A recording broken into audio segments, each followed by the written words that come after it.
विविध भारती पुणे ठळक बातम्या.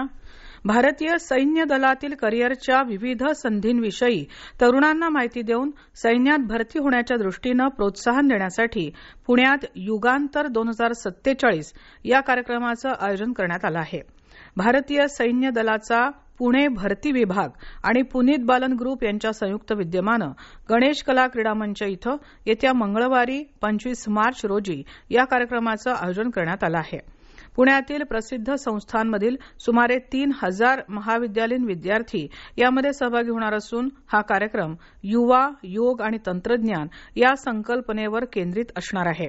वरिष्ठ लष्करी अधिकाऱ्यांची प्रेरक व्याख्यानं आणि भारतीय सैन्यात सामील होण्याबाबत माहिती सत्र हे या कार्यक्रमाचं प्रमुख आकर्षण आहे. भारतीय स्वातंत्र्य लढ्यासाठी सर्वोच्च बलिदान देणारे शहीद ए आझम भगतसिंग, शिवराम राजगुरू आणि सुखदेव थापर यांना आज देशभरात आदरांजली वाहण्यात येत आहे.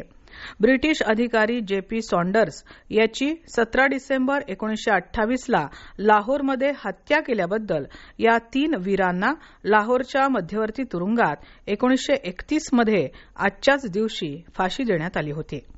शहीद दिनानिमित्त मुख्यमंत्री देवेंद्र फडणवीस यांनी आज सकाळी नाशिकच्या शासकीय विश्रामगृहात शहीद भगतसिंग, शहीद राजगुरू आणि शहीद सुखदेव यांच्या प्रतिमेला पुष्पहार अर्पण करून अभिवादन केलं.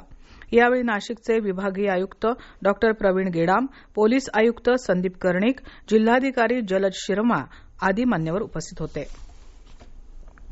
रत्नागिरी जिल्ह्यात दापोलीमध्ये काल उद्योगमंत्री उदय सामंत यांच्या हस्ते सरस प्रदर्शनाचं उद्घाटन झालं.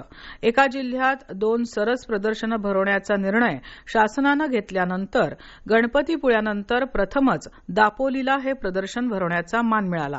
बचत गटांना पॅकेजिंग आणि विपणन सारख्या बाबींचं प्रशिक्षण मिटकॉन सारख्या संस्थेच्या माध्यमातून दिलं जाईल अशी ग्वाही सामंत यांनी यावेळी दिली.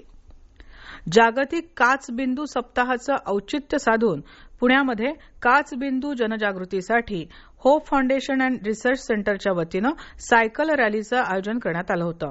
ही सायकल रॅली कॅम्प, आंबेडकर पुतळा, पुना लेडीज क्लब, पुलगेट आदी भागात काढण्यात आली. सुमारे 90 सायकलस्वारांनी यावेळी काचबिंदूबाबत जागृतीपर घोषणा देत पत्रकं वाटत डोळ्यांची नियमित तपासणी करण्याचं नागरिकांना आवाहन केलं. या होत्या आताच्या ठळक बातम्या. यानंतरच्या ठळक बातम्या सकाळी 11:58